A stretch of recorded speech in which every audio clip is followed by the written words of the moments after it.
Hey everyone, welcome back to another Simi Sarah video.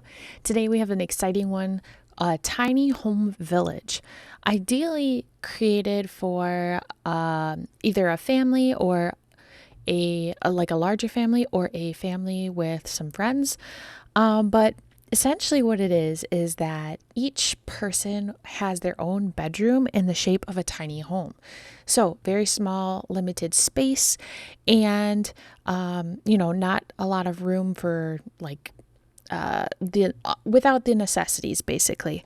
And then what you have is a bathroom that is shared by all to limit the footprint that you leave on the earth, as well as a community kitchen slash living room space as well. So tiny home village, easily meant for, it could be like 8 Sims.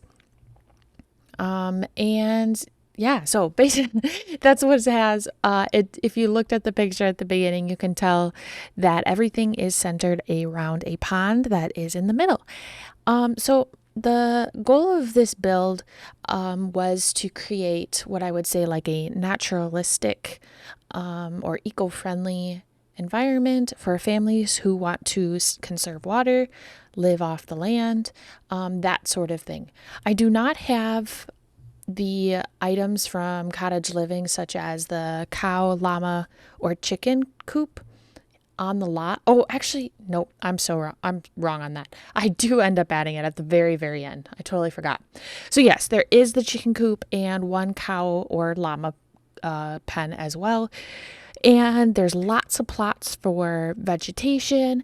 There's a fishing sign, so you should be able to fish in the pond. We have solar panels. We have everything that would make this eco-friendly. I did not go into live mode to test it, but I would be really interested to hear about the bills if you end up saving electricity and being able to save it, or if there is just not enough electricity or water.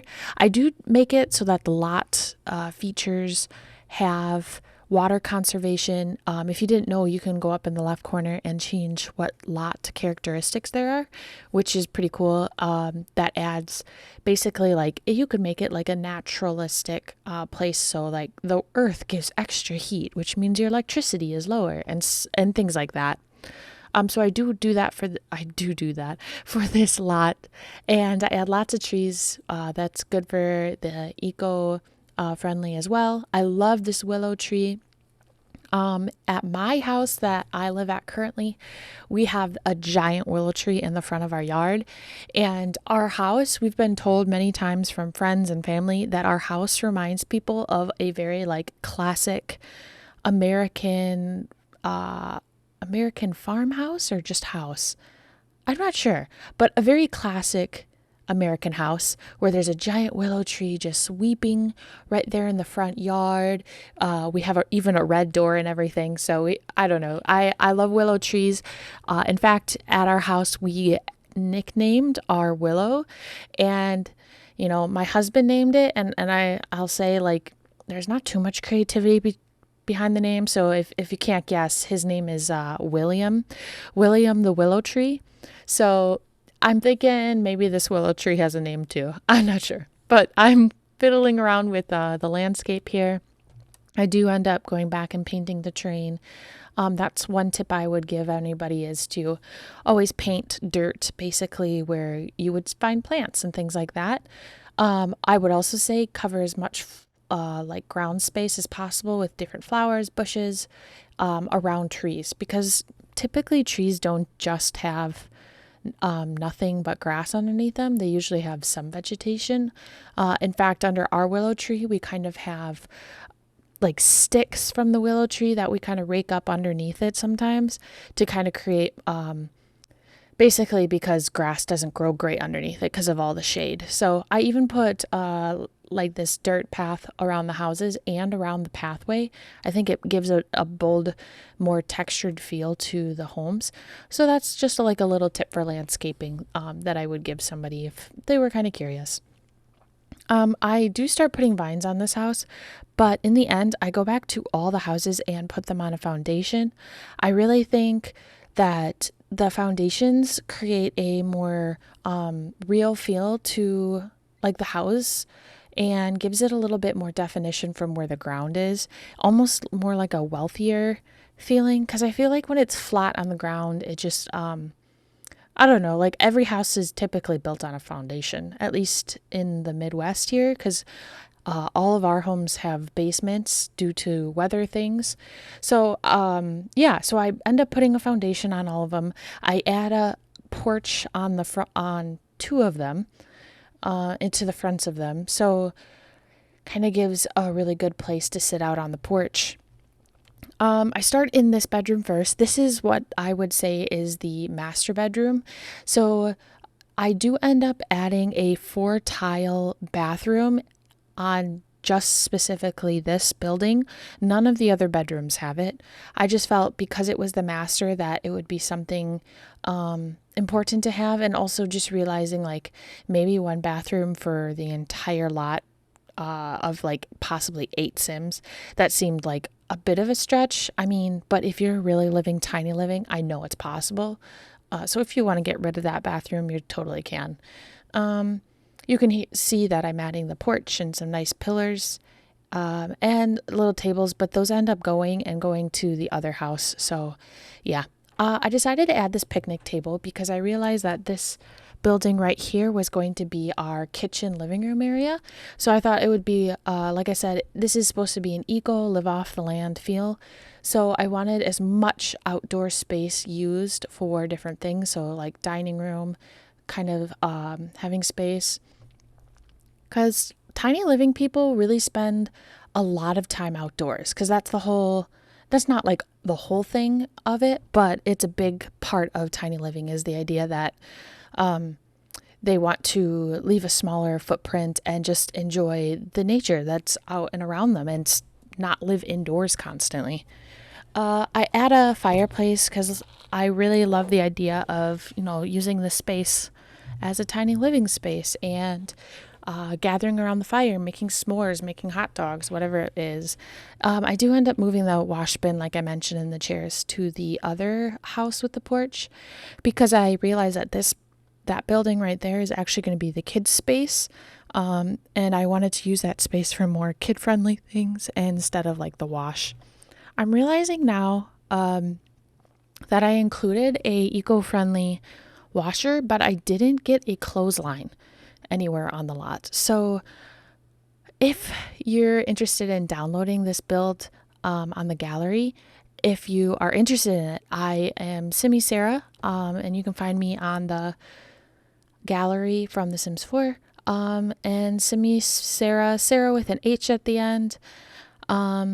If you end up adding it, make sure to add a clothing line so that it's actually usable, or you could actually just get rid of the wash bin altogether, especially if you don't have laundry day.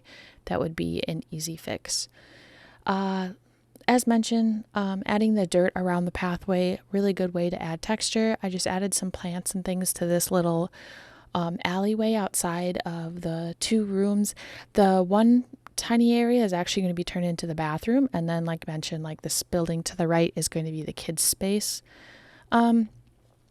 The pond tool is a newer feature in The Sims 4, and you might have noticed that they look like tiles right now. Though I'm not exactly sure why, but basically the idea and the reason why they look like tiles right now, like you can see, like it's a picture of a swan and a picture of a firefly, is because they don't load in until you go to live mode. So when I do the screenshots at the end, you will see that those are actually like moving pieces and not just tiles anymore. And that's because I went into live mode so that it would look good on the screenshots. Yeah, but I didn't think it was really necessary to do while building it.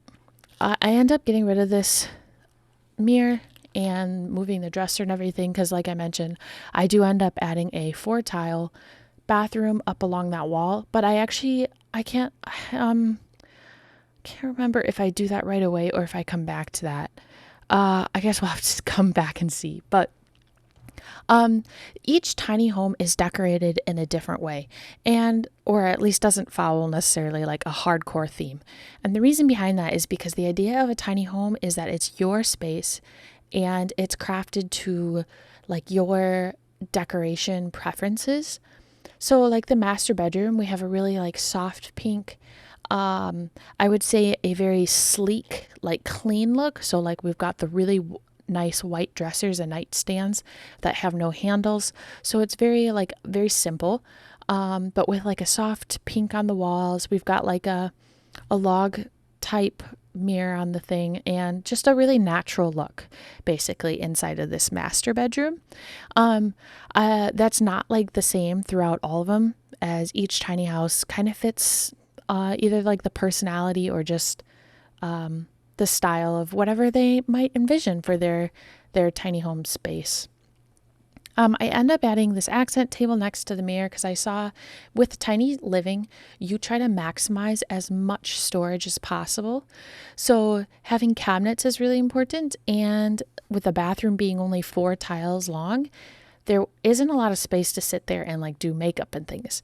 So what I end up doing is having that accent table next to the long stand-up mirror so that that stand-up mirror can be used as both looking at your clothing and also doing your makeup.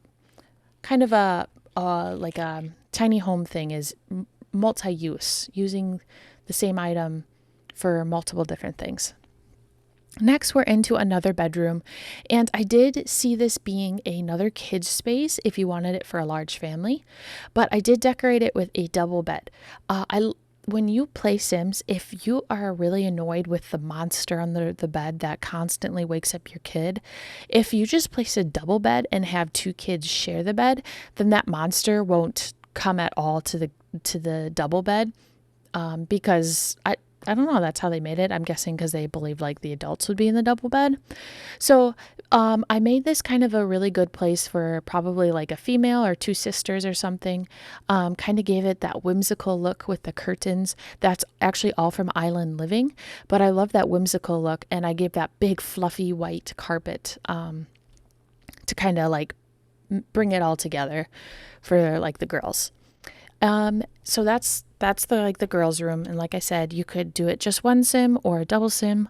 And then I move into the boys' room, and I love this wallpaper. I don't remember if I end up keeping it. I do. I thought maybe the boys' room would be something. And actually, it does not have to be a boys' room. I even decorated it like it could be a girl or a boy. I'm in love with the color blue, so this would be such a cool bedroom for me. But since I have a sister's room, I kind of thought maybe there'd be a brother's room. So that's kind of what vibe I went for. Here I am using that front porch space for some of their toys. I do end up adding more toys and a desks outside because I think school-age children needed a place to kind of do their homework and be outside a little bit. So basically, I decorated this whole room with the blue theme. I add some curtains, especially since they're kind of in the front of the camp. And I just add toys and things that I know that that age group for skill-based things like the violin, really important things and fun things to work on. I end up getting rid of that game in the middle of the room. I just think it's so big. I wish it was smaller or could even fit on a table. That would be really convenient. Instead, I add kind of like clutter, like the kids' room never being clean and things. I think that's a lot more fun to have. I also add a whole bunch of like crafting items on top of their dresser and books and things. Because like I said, tiny home, you want as much storage as possible, but like, especially in a kid's room, it's hard for kids to stay clean as it is. So being a minimalist and living in a tiny home is like really important. So I have those 2 desks in the front to kind of do their homework. Next, I'm in a bathroom, and this is quite a large bathroom, but since all the Sims are sharing it, I wanted to make sure that the sinks were kind of separated from where the toilet and the shower would be, so that if a Sim needed to go wash their hands, they could leave that little area and another Sim could come in and use the bathroom or the shower, instead of like having them react and where they walk into the bathroom on their sibling or something and then they run out and have that disgusted look on their face, But one thing you could do, but for like aesthetic reasons, in this sink area, I end up putting like those 3 lockers, those nice tall things, because small homes, there's not a lot of storage in their homes. And for the bathroom, since they're all sharing it, I thought per each like tiny home room that they would have their own locker to fill with their like bathroom clutter or like their outdoor things. So that's locker rooms are more of like an imaginative thing in terms of storage necessity. But if you wanted to, you could easily add either like a bathroom or another toilet or shower there and kind of block it off. There's just so much space in there. So if you wanted to, you could do that. I'm in the very last building of this tiny home, and this is where the shared kitchen and shared living room space is. This is for all of the Sims on the lot, and I did not use necessarily eco-friendly stoves, oven, or fridge, mostly because I figured we've got lots of solar panels, we've got all of these other things, so I kind of wanted it to just be like a really pretty space. Yeah. Real quick, that dinosaur globe that I'm adding onto the bookshelf right there, that is inspired by a little girl named Eliza. She recently passed away from childhood cancer. She was a huge inspiration to thousands and thousands of people. Her parents, Chance and Kate, are trying to educate people on what childhood cancer funding looks like. As their little girl passed away recently, and due to not having the medical resources that they needed in order to cure her cancer, they actually, in fact, just recently started a brand new podcast every Monday. And what are they called? I want to look it up because the new podcast is hilarious. Like if you're into listening to podcasts, if you're driving to work or whatever and you're interested in listening to a podcast, okay, it's called Really Inappropriate Parents, RIP, which I think is a play on the idea of RIP as in rest in peace, which for their little daughter Eliza, and kind of like a play on it, and then being called Really Inappropriate Parents. They're very funny, they're very down to earth, they're very real. So yeah, check it out, listen to them, and yeah. Thank you so much for watching my video. If you like this video, hit the like button, subscribe to see more, and enjoy these screenshots and the close-ups of